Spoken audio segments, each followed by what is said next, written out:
से हम मुख्तलिफ फॉर्म्स को वैलिडेट भी कर सकते हैं। तो आगे वो चल के हम देखेंगे इवेंट्स में। तो इसके आपको समझ लगे कि क्लास के कब यूज़ करते हैं। Class basically add class, remove class, token class, has class, ये 4 किस्म के क्लास फंक्शन है हमारे पास। हैज़ क्लास चेक करने के लिए कि वो उसके पास उस पर्टिकुलर टारगेट के पास क्लास वो वाली है या नहीं है। ऐड क्लास वो पर्टिकुलर कोई भी क्लास आप ऐड करना चाहें रन टाइम में तो ऐड कर सकते हैं। रिमूव क्लास कोई भी क्लास आप किसी टैग से रिमूव करना चाहते हैं रन टाइम पे आप वो उसको रिमूव कर सकते हैं। और टॉगल क्लास की मदद से आप उसको टॉगल कर सकते हैं। मतलब वो मैं आपको इसकी एग्जांपल भी दे देता हूँ कि यहाँ पे मैंने क्लास वैलिडेट ऐड की तो यहाँ पे मैं टॉगल करता हूँ ready input sorry single quote में लिखता हूँ। ये डबल कोट्स भी यूज़ कर सकते हैं सिंगल कोट पे। Input dot toggle class validate, ठीक है। अब मैं इसको एग्जीक्यूट करता हूँ तो देखिएगा क्या होगा। अभी आपको नज़र कुछ नहीं आ रहा, लेकिन अगर हम इसमें देखें हमारे जो इनपुट एलिमेंट्स हैं यहाँ पे ये देखें। अब इसके आगे क्लास गायब हो चुकी है तो ये रन टाइम पे क्लास वो उसने टॉगल कर दिया। इसको रन करने से अगर उसमें जो क्लास थी वो उसने ऐड जिसमें नहीं थी उसमें ऐड कर दी और जिसमें ऐड थी उसमें से रिमूव कर दी। चूँकि हमने टारगेट किया तो इसमें जो सबमिट है उसमें ये ऐड होगी। ये देखिए हमारा जो सबमिट का बटन था उसमें वैलिडेट उसने ऐड कर दिया और जितने भी इनपुट टाइप आईडी टेक्स्ट थे उसमें से उसने इसको ख़त्म कर दिया। तो ये बेसिकली फंक्शन होता है टॉगल का।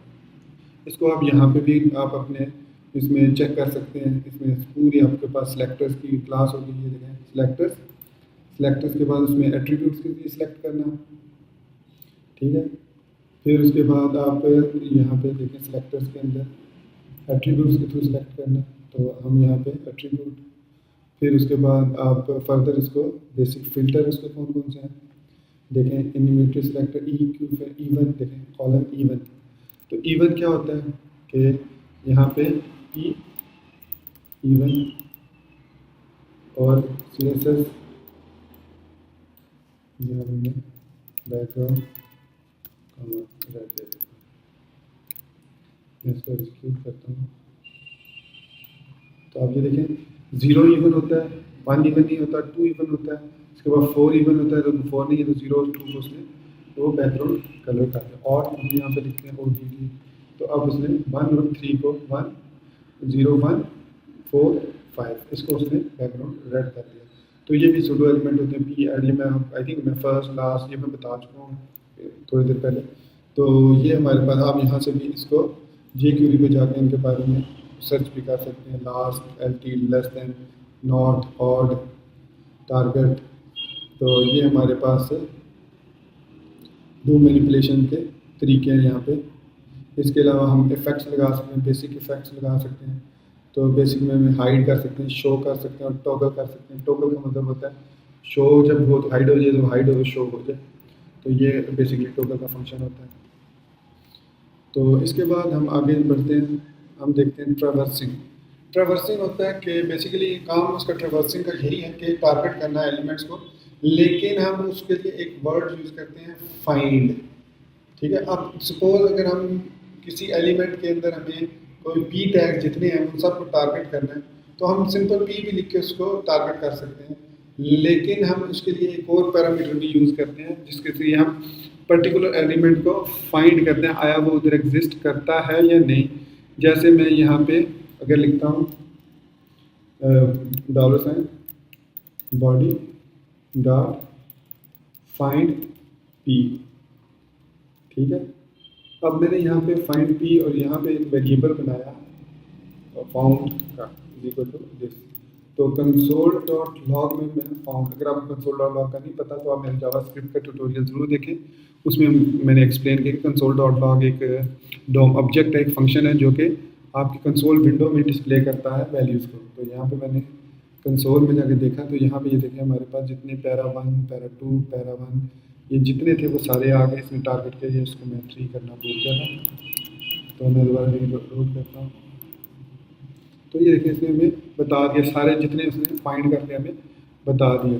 तो इसके बाद हम उस पर हर एक पे एक अलहदा से फंक्शन परफॉर्म कर सकते हैं। इसका हमें ये फ़ायदा होता है कि हम लूप के थ्रू एक हमें वो एरे रिटर्न करता है, टोटल नंबर ऑफ ऑब्जेक्ट्स उसमें डॉट, मैं यहाँ पे एक फंक्शन लिखता हूँ डॉट लेंथ। तो ये इसने बता दिया कि इसके हमारे पास इस वक्त 4 जो है वो पैराग्राफ टैग फाइंड इसने किए हैं। तो ये होती है ट्रैवर्सिंग। इसके बाद हम इसकी लेंथ फाइंड कर सकते हैं, इसका साइज फाइंड कर सकते हैं, इसकी साइज एक फंक्शन है। तो ये भी हमें नॉट ये बेसिकली एक एलिमेंट के लिए यूज़ कर, लेंथ हमें एरे के लिए यूज़ करते हैं लेंथ।